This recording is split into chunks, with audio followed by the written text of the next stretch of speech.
Nobody sits you down and shows you how money actually works. You figure it out as you go, mostly by making expensive mistakes. And the reason most people stay stuck financially has nothing to do with how much they earn. It is because they have never seen the full picture laid out simply, all at once.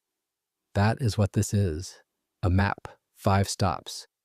And by the time you reach the last one, you will understand more about money than most adults do. The first stop on the map is income. And most people think they already understand this one. You work, you get paid, simple.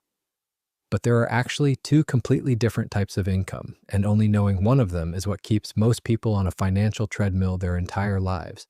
The first type is active income. That is money you earn by showing up, your salary, your hourly wage, your freelance work. The moment you stop working, the money stops too.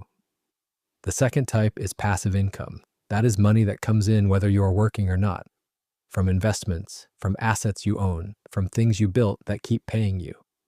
Right now, if you only have active income, you are completely dependent on your ability to keep showing up. One health crisis, one redundancy, one bad month, and everything stops. The goal of this map is to move you toward a position where both types are working for you. You do not need to quit your job to do it. You just need to start. The second stop is expenses. And this is where most people have a serious blind spot. Ask the average person where their money goes each month, and they will give you a rough guess. Ask them to be specific, and they go quiet. Research from the U.S. Bureau of Labor Statistics consistently shows that people underestimate their monthly spending by 20 to 40%. That is not a rounding error, that is a major leak. The simplest way to think about expenses is to split them into 3 categories. Needs, things you genuinely cannot function without. Rent, food, utilities, transport to work. Wants, things that improve your life but are a choice. Subscriptions, eating out, new clothes. Waste, things you are paying for that you have completely forgotten about or stopped using. Most people have never done this exercise. When you actually sit down and go through 3 months of bank statements, the waste category alone is usually enough to fund the next stop on this map. The action here is simple. Pull up your last 3 months of spending, categorize every line. The numbers will surprise you. The third stop is saving. And the way most people approach this is completely backward. The standard approach is earn money, pay all your bills and expenses, and save whatever is left over at the end of the month. The problem is that nothing is ever left over. Spending expands to fill whatever is available. The approach that actually works is called paying yourself first. Before you pay anyone else, before rent, before groceries, before anything, a fixed percentage of your income goes directly into savings. Automatically, on payday. You never see it. You never make a decision about it. It just moves. Even starting with 5% changes the habit. The amount matters less than the consistency. What you are really building here is not just a savings balance. You are building the bridge between where you are now and where the next 2 stops on this map can take you. The fourth stop is investing. And this is the one most beginners delay the longest because it feels complicated. It is not. Here is the one concept you need to understand before anything else. Compound growth. When your money earns a return, and that return earns its own return, and that return earns its own return. The growth accelerates over time in a way that feels almost impossible until you see it on a chart. A one-time investment of $1,000 at a 7% average annual return becomes roughly $4,000 in 20 years. Without you doing anything after that first decision.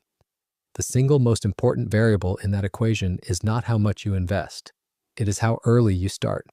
For a complete beginner, the simplest starting point is a low-cost index fund. A single investment that gives you a small share in hundreds of companies at once. No stock picking, no guessing. Just steady, consistent exposure to the overall market over time. You do not need to understand every detail right now. You just need to start before you feel ready, because waiting until you feel ready is what costs you years. The fifth stop is the one most beginners skip entirely, and it is the reason so many people end up back at square one after finally making progress. Protection. Before you invest a single dollar, you need an emergency fund. 3 to 6 months of living expenses sitting in a separate account that you do not touch unless something genuinely goes wrong.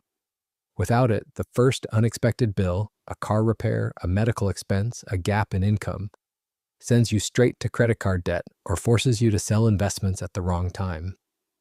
The emergency fund is not an investment. It is not supposed to grow. It is the shield that keeps everything else on the map intact when life does what life does.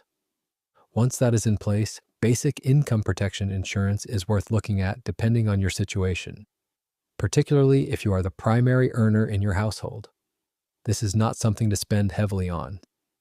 Just enough to cover the basics if you cannot work. So that is the map.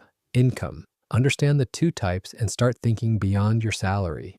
Expenses. Find the leaks because they are always bigger than you think. Saving. Pay yourself first before anyone else gets a chance to spend it. Investing. Start before you feel ready because time is the one thing you cannot get back. Protection. Build the shield before you need it. None of this is complicated. The version of you 6 months from now will either thank the version of you today or wish you had started. This week, just do one thing. Go through 3 months of bank statements and split every expense into needs, wants, and waste. That single exercise changes how you see your money. Next time, we are going to go deeper on one of the most misunderstood parts of this map, why your savings account is almost certainly working against you and what to do instead.